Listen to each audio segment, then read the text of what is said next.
கிறிஸ்துவுக்குள் பிரியமானவர்களே, இந்த காலை பொழுதில் விடியல் வார்த்தைக்கு உங்களை அன்போடு கூட வரவேற்கிறேன். யோசுவா 3ஆம் அதிகாரம் 7ஆம் வசனம் சொல்கிறது, நான் உன்னை மேன்மைப்படுத்துவேன். இன்றைக்கு வாழ்க்கையில் நம்மிலே பலர் ஒரு கேள்வியை கேட்கிறோம். என் உழைப்பை யாரும் கவனிக்கவில்லை, என்னுடைய முயற்சியை, என்னுடைய பிரயாசங்களை யாரும் அங்கீகரிக்கவில்லை என்று சொல்லி நாம் இன்றைக்கு கவலைப்படுகிறோம். ஆனால் வேதாகமம் ஒரு பெரிய உண்மையை சொல்லுகிறது.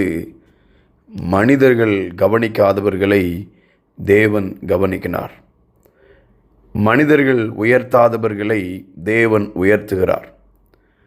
யோர்தான் நதியை கடப்பதற்கு முன்பு தேவன் யோசுவாவிடம் உன்னை மேன்மைப்படுத்துவேன் என்று வாக்குத்தத்தம் கொடுக்கிறார். இது யோசுவாவினுடைய பெருமைக்காக அல்ல, தேவனுடைய அழைப்பை மக்கள் அறியும்படியாக. இதிலிருந்து நாம் கற்றுக்கொள்ளுகிற காரியங்கள், முதலாவது, தேவன் தமது நேரத்தில் மேன்மைப்படுத்துகிறார். இந்த யோசுவா பல வருஷங்கள் மோசேயினுடைய உதவியாளராக அமைதியாக சேவை செய்தார்.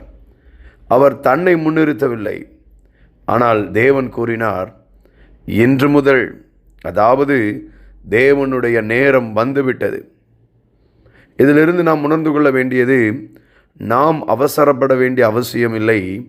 தேவனுடைய காலம், தேவனுடைய நேரம், தேவனுடைய சித்தம் வந்தால் அவர் நம்மை சரியான இடத்திலே நிறுத்துவார்.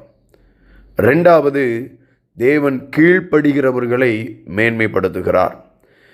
இங்கே மேன்மைப்படுத்துவேன் அப்படிங்கிற அந்த வார்த்தைக்கு எபிரேய மொழியிலே கதால் அப்படிங்கிற ஒரு வார்த்தை பயன்படுத்தப்பட்டிருக்கிறது.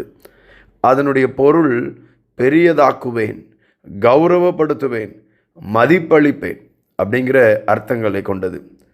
இதை சொன்னவரும் செய்கிறவரும் நம்முடைய தேவனாகிய கர்த்தர் ஒருவரே. யோசுவாவுடைய தகுதி அவரது திறமை மாத்திரமல்ல, அதிலும் பெரிதான மேலான அவருடைய கீழ்ப்படிதல். தேவன் சொன்னபடியே அவர் நடந்தார். அதனால தான் கடவுள் அவரை மக்கள் எல்லாருக்கும் முன்பாகவும் உயர்த்தினார்.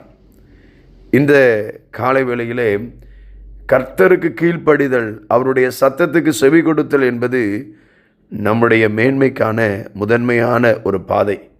மூன்றாவது, தேவன் தமது மகிமைக்காக மேன்மைப்படுத்துகிறார்.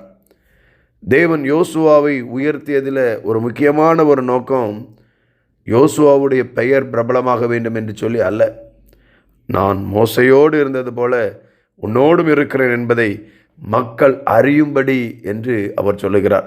அதுதான் நோக்கம். நமது வாழ்க்கையும் நம்மை அல்ல, கிறிஸ்துவை சுட்டி காட்ட வேண்டும். தேவன் உயர்த்துகின்ற ஒவ்வொரு ஆசீர்வாதமும் அவருடைய மகிமையை வெளிப்படுத்துகிறதற்காகவே. இன்றைக்கு நீங்கள் மறைக்கப்பட்ட இடத்தில் இருக்கலாம், உங்கள் உழைப்பு மதிக்கப்படாமல் இருக்கலாம். ஆனால் ஆண்டவர் உங்களிடம் கூறுகிறார், நான் உன்னை மேன்மைப்படுத்துவேன். அவருடைய நேரத்தில், அவருடைய வழியில், அவருடைய மகிமைக்காக அவர் உங்களை உயர்த்துவார். ஆகவே சோர்ந்து போகாதிருங்கள். உண்மையோடும் தாழ்மையோடும் தேவனை பின்பற்றுங்கள். உங்கள் வாழ்க்கையில் தேவன் தொடங்கும் அந்த மேன்மையை யாராலும் தடுக்க முடியாது. ஜெபிப்போமா. அன்பின் பரலோக பிதாவே, மனிதர்களின் பாராட்டை அல்ல, உமது பிரியத்தை நாடுகின்ற இருதயத்தை எங்களுக்கு தாரும். தாழ்மையுடன் உமக்கு கீழ்ப்படிந்து வாழ கிருபை செய்யும். உமது நேரத்தில் உமது மகிமைக்காக எங்களை மேன்மைப்படுத்தும் ஆண்டவரே. எங்கள் வாழ்க்கை உமக்கே மகிமை சேர்க்கும் சாட்சியாக இருக்கட்டும். எங்கள் ஆண்டவர் இயேசு கிறிஸ்துவின் மூலமாய் வேண்டிக் கொள்கிறோம் நல்ல பிதாவே, ஆமேன்.